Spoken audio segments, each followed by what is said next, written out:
Hello, good evening everyone. आप सभी कैसे हैं? आई होप आप सभी अच्छे होंगे, मस्त होंगे, स्वस्थ होंगे। डियर स्टूडेंट, हम आपके सामने लेके आए हैं नेक्स्ट टॉपिक। जिस टॉपिक में हमने लास्ट वीडियो डिस्कस किया था वो था कोपॉलीमर। कोपॉलीमर के हमने टाइप की स्टडी की और अब हमसे यूज करेंगे। अब जो हम स्टडी करेंगे वो क्या है? Uses of copolymer. क्या है? Uses of copolymerization. सभी अपने नोटबुक में ध्यान देंगे। देखिए बेटा क्या है, after changing same factor in copolymer, copolymer के सेम फैक्टर को हम चेंज किया, they are use as industrial purpose. जिससे हम का यूज किस पर्पज से करते हैं? इंडस्ट्रियल पर्पज से करते हैं। किस पर्पज से करते हैं बेटा? इंडस्ट्रियल पर्पज से करते हैं। When 20 to 30% acrylonitrile is mixed with styrene। 20 से 30% acrylonitrile स्टाइरिन साथ मिक्स कर दें, the obtained कोपॉलीमर तो obtain होगा, will be more impact and stronger toward hydrocarbon. वो किन के किसके साथ स्ट्रोंगर होगा? हाइड्रोकार्बन के साथ क्या होगा? वो स्ट्रोंगर होगा। क्या होगा? स्ट्रोंग, मजबूत बनेगा जब हम 20 से 30% एक्रिलोनाइट्राइल को स्टायरीन के साथ मिक्स कर दें। वर्क मोर, तो इसको हम क्या करेंगे? ये जो बनेगा ये हाइड्रोकार्बन से भी स्ट्रॉन्ग होगा।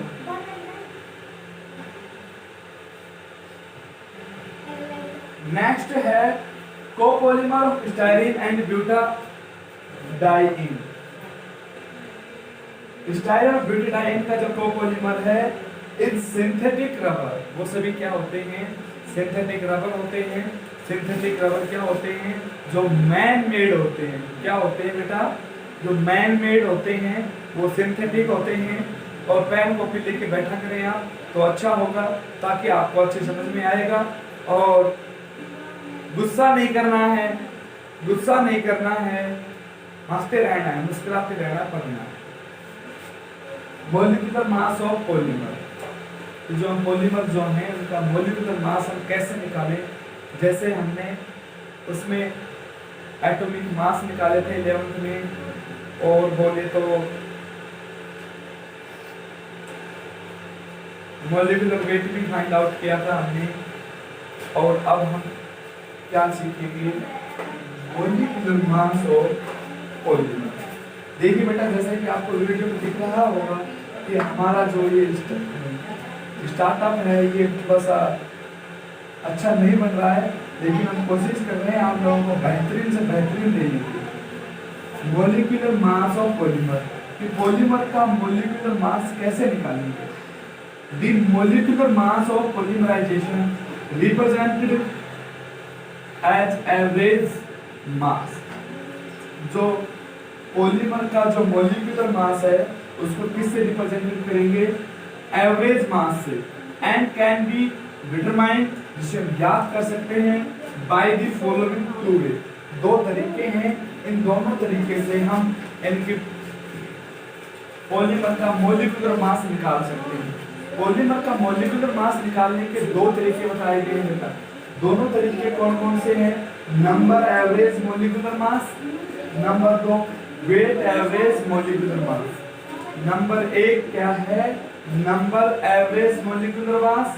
नंबर 2 है वेट एवरेज मॉलिक्यूलर मास। तो जो हमें मॉलिक्यूल्स दिए होंगे पॉलीमर के, उनका हमें पहले तो क्या निकालना है? एवरेज निकालनी, एवरेज मास तरीके से। दूसरा वेट एवरेज मॉलिक्यूलर मास। तो हमें पहले तरीके से पढ़ेंगे। कौन तरीके से पढ़ेंगे बेटा? जो फर्स्ट है नंबर एवरेज मॉलिक्यूलर मास। इसको हम एग्जांपल के साथ, क्वेश्चन के साथ आपको एक्सप्लेन करेंगे। विद एग्जांपल क्वेश्चन साथ आपको हम एक्सप्लेन करेंगे। ठीक है बेटा? अच्छा, The result obtained by dividing the total mass of molecule present in a polymer। एक पॉलीमर में जितने भी मॉलिक्यूल्स हैं उनका टोटल मास डिवाइड कर देंगे by total number of molecule के टोटल नंबर से मॉलिक्यूल के टोटल मास को डिवाइड कर देंगे। जैसे 4 मॉलिक्यूल्स हैं उनका टोटल मास 100 है, तो मॉलिक्यूल मास तो कितना हो गया 4, मॉलिक्यूल्स कितने हो, टोटल मास तो कितना हो गया 100, मॉलिक्यूल्स कितने हो गए 4 मॉलिक्यूल्स का मास आ रहा है कितना 100। तो उसका एवरेज निकालने के लिए क्या बताया, डिवाइड कर देंगे टोटल मास को किससे, मॉलिक्यूल्स के नंबर से। देखो बेटा represented by m bar n, जो यहाँ पर जो n डिनोट हो रहे हैं वो क्या है, देखो बेटा n जो है इफ इन ए पॉलीमर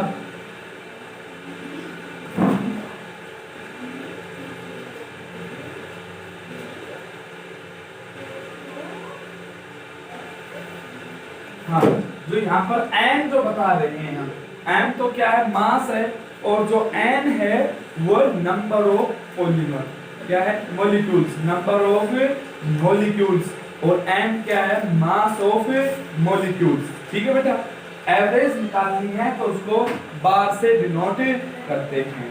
ठीक है, देखो हम एक बार फिर रिपीट कर रहे हैं कि जो पॉलीमर दिए गए हैं उन पॉलीमर में, जैसे मैं आपसे एग्जांपल के लिए बताऊं कि 4 मॉलिक्यूल्स हैं, कितने मॉलिक्यूल्स हैं 4, उन 4 मॉलिक्यूल्स का वेट जो है, जो मास जो है वो 120 ग्राम। तो मॉलिक्यूल मास ऑफ मॉलिक्यूल्स कितना है 120 अपॉन नंबर ऑफ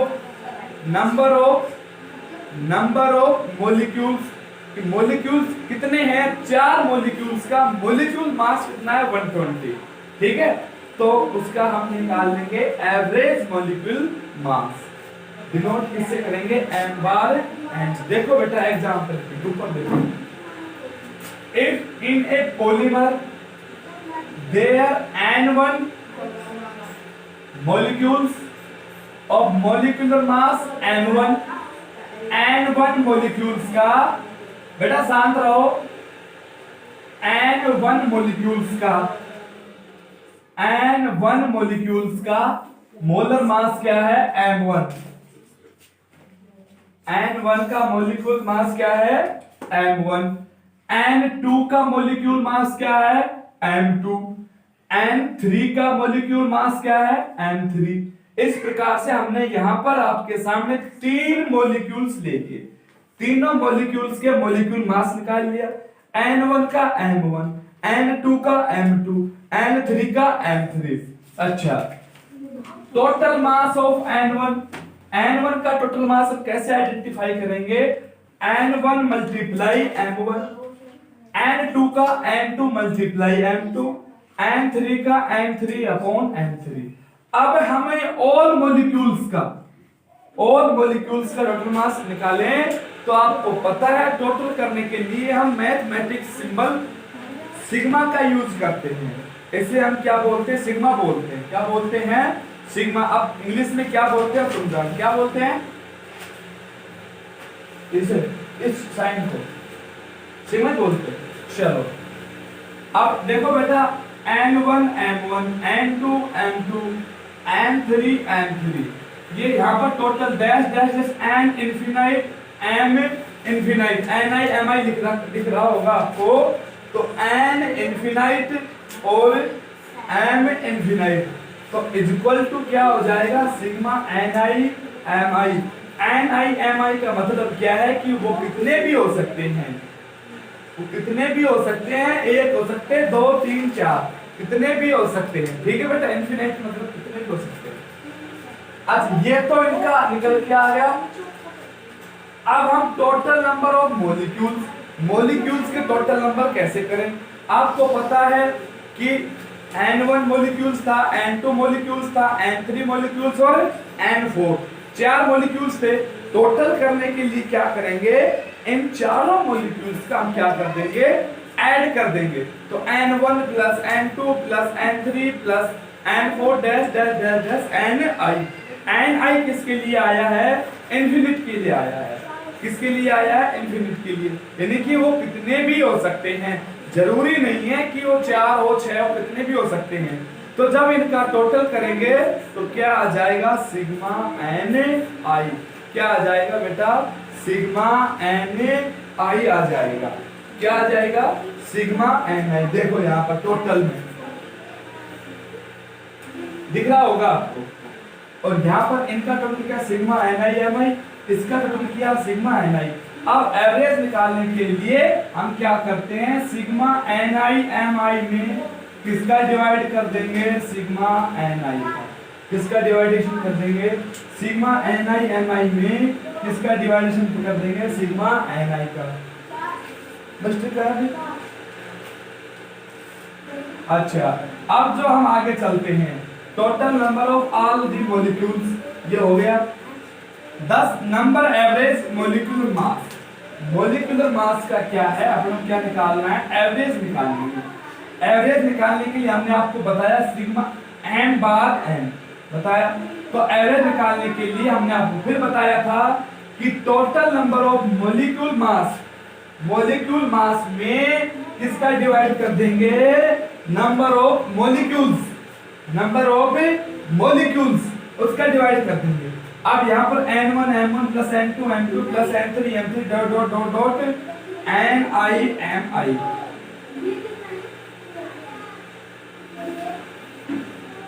देखो बेटा, अब हमने ये स्पीसीज किसके इक्वल है, इसके इक्वल होती है। ये स्पीसीज जो पूरी जो स्पीसीज दिखाई दे रही है आपको, ये Ni N1 M1 N2 M2 N3 M3 plus dash dash dash Ni Mi, ये पूरी स्पीसीज किसके इक्वल है, सिग्मा Ni Mi के। और ये अपॉन पूरी स्पीसीज किसके इक्वल है, सिग्मा Ni के। तो इस पूरी स्पीसीज की जगह हमने ये रख दिया, इस पूरी स्पीसीज की जगह हमने ये रख दिया। तो इस प्रकार से हम क्या निकाल लेंगे, इनका क्या निकाल लेंगे, नंबर एवरेज मॉलिक्यूल्स मास।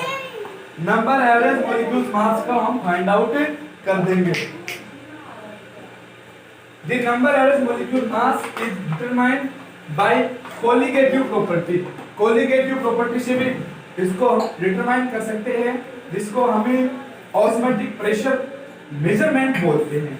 हम क्या बोलते हैं, ऑस्मोटिक प्रेशर मेजरमेंट। इसका हम स्टडी हायर क्लास में करेंगे, लेकिन अपने लिए जो अभी है, जितना अपनी क्लास में है हम उतना ही बता रहे हैं आपको। अपनी इस क्लास में नंबर एवरेज मॉलिक्यूल मास है, हम उसी की स्टडी करेंगे, उसी को हमें पढ़ेंगे। ठीक है बेटा, आज दिखाई दे रहा होगा अभी तक का जितना भी पढ़ाया हुआ है, आप एक बार उसका जल्दी से स्क्रीनशॉट ले लीजिए। स्क्रीनशॉट ले लोगे तो मुझे आसानी होगी, आप लोगों को आसानी होगी समझने में और लिखने में, और मुझे आसानी होगी आप लोगों को समझाने में। आप लोगों को जल्दी समझ में आ जाएगा, ये नहीं कहेंगे सर हमारे समझ में नहीं आया, ये हो गया वो हो गया। ठीक है बेटा, अभी तक आपने पढ़ा था, इसके हम एग्जाम्पल भी पढ़ेंगे, इसके क्वेश्चन भी कराएंगे आप लोगों को, और एग्जाम्पल और क्वेश्चन से क्लियर होगा कि हम किस प्रकार से इसका एवरेज मॉलिक्यूलर मास निकाल सकते हैं या नहीं। ठीक है बेटा, थैंक यू।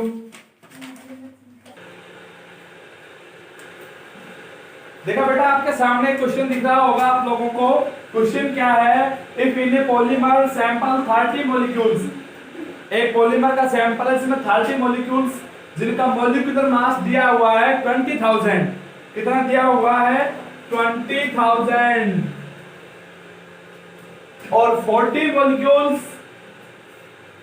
का मॉलिक्यूलर मास कितना दिया हुआ है, 30,000, और 30 मॉलिक्यूल्स का कितना दिया हुआ है, 60,000।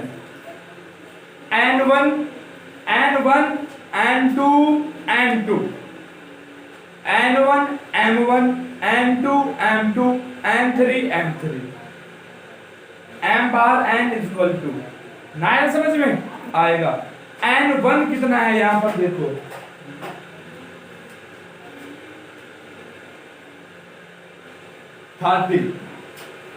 n1 n2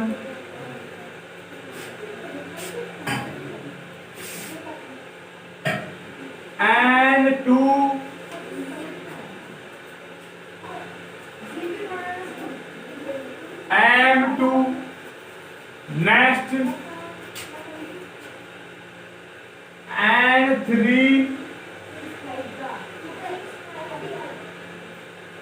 m3। ये आपके सामने है, 3 दिए गए हैं यूनिट या मॉलिक्यूल्स, और उनका हमें क्या फाइंड आउट करना है, calculate the number average molecular mass of polymer.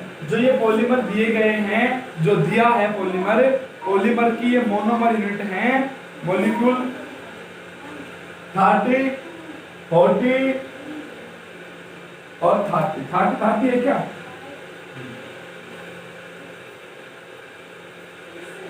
हाँ 30, 40।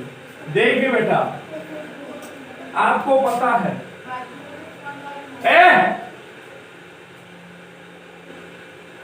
m bar n equal to क्या होता है, sigma ni upon sigma ni, right. Sigma ni किसके इक्वल टू होती है, n1 मल्टीप्लाई m1, यही होता है।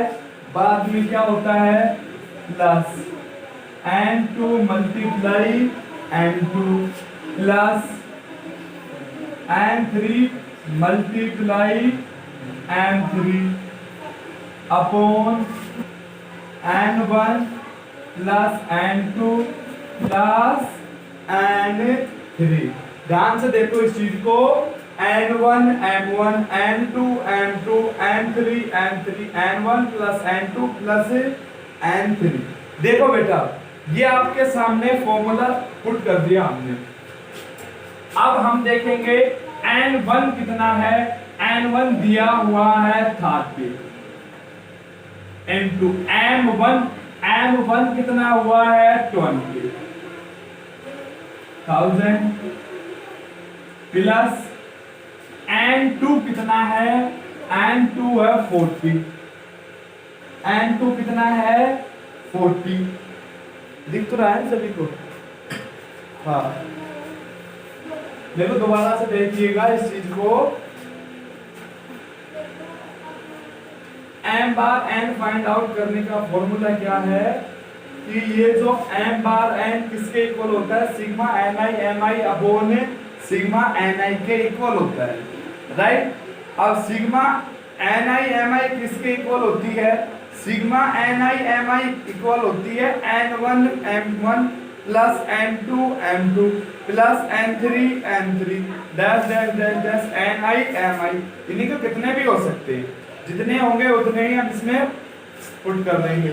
और जो नीचे दिया हुआ है सिग्मा ni, सिग्मा जो ni है ये किसके इक्वल होता है, n1 plus n2 plus n3 dash dash dash dash dash sigma ni। अब ये किसके इक्वल हो जाएगा, टोटल इक्वल हो जाएगा सिग्मा ni के, राइट। अच्छा अब हम इसका मल्टीप्लाई कर रहे हैं, देखो n1 m1 रख दिया हमने, n2 m2, n2 है 40, m2 है 30,000 प्लस n3 कितना है 30, m3 कितना है 60।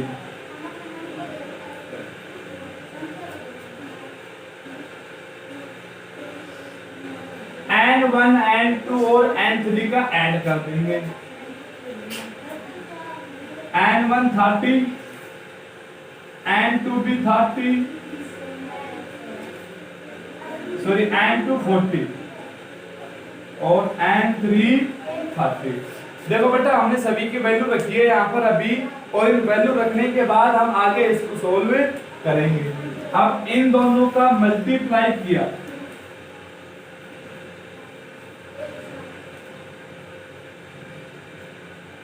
इन दोनों का मल्टीप्लेक्शन आया 6 लाख। कितना आया? 6 लाख। नेक्स्ट इन दोनों का मल्टीप्लेक्शन कितना आ जाएगा? 12 लाख। कितना आ गया? 12 लाख। इन दोनों का मल्टीप्लेक्शन कितना आ जाएगा? आपको पता है मल्टीप्लेक्शन होगा तो 18 लाख आ जाएगा, राइट? ध्यान से देखो कि चीज को,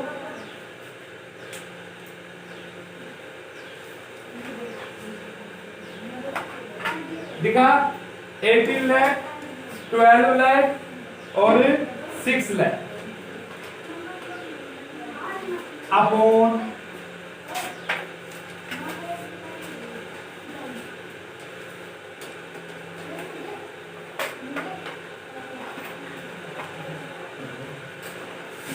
में कितना, हाँ अपॉन में कितना आ जाएगा? 100। कितना आ जाएगा बेटा? 100। कितना आ जाएगा? 100।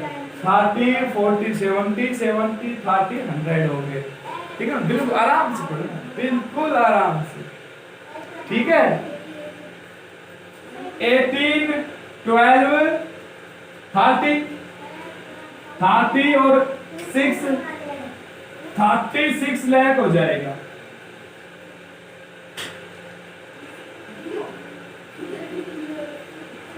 अपॉन में 100। हमें क्या फाइंड आउट करना है?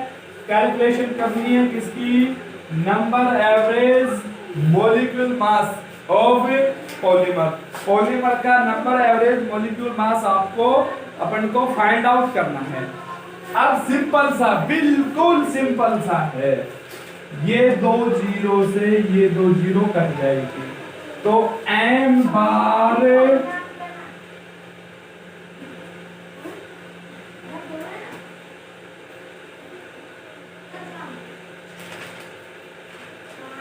कितना आ गया? देखो 36,000, 3600 नहीं 36,000, 3600 नहीं तो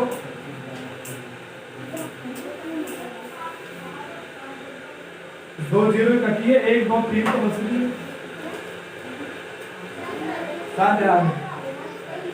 अरे ये 18 लाख, 12 लाख, 18 और 12 30, 30 और 6 36। 1 2 3 4 5, 1 2 3 4 5, 1 2 3 4 5, 5 जीरो लगा जमीन। 3600 कहां से आएंगे? 3600 नहीं आएंगे। कितने आएंगे? 36,000 आएंगे। कितने आएंगे? 36,000 आएंगे। ठीक है बेटा, ये हमने आज पॉलीमर का वेट फाइंड आउट करने का जो फर्स्ट मेथड था, वो फर्स्ट मेथड कौन सा था? नंबर एवरेज मॉलिक्यूलर मास। वो हमने आज स्टडी किया है, जिसमें हमने जो भी बातें थी आपको बताई हैं। कल हम दूसरा मेथड स्टडी करेंगे। आज के लिए इतना ही काफी है। मुझे दीजिए परमिशन। और जैसे कि आपको दिख रहा होगा ऊपर अपना नाम, चैनल का अनूप कैंप स्टडी, इस चैनल को आप जरूर सब्सक्राइब करें और अपने आपके जितने भी दोस्त हैं उन सभी के पास इसे शेयर करें, ताकि वो लोग इसे ज्यादा से ज्यादा देख सकें। और अगर आपको वीडियो अच्छी लगती है तो प्लीज कमेंट जरूर करें, क्योंकि ये सेटअप हम घर पे तैयार कर रहे हैं। और बेटा घर पे तैयार कर रहे हैं, त्रुटियां तो अक्सर रह ही जाती हैं, मैं मानता हूं इस चीज को। तो thank you, thank you, thank you, bye bye, best of luck. आप सभी का दिन शुभ हो, रात्रि मौज से गुजरे, हम ऐसी आशा करते हैं। स्क्रीनशॉट जल्दी से ले लो। बाय।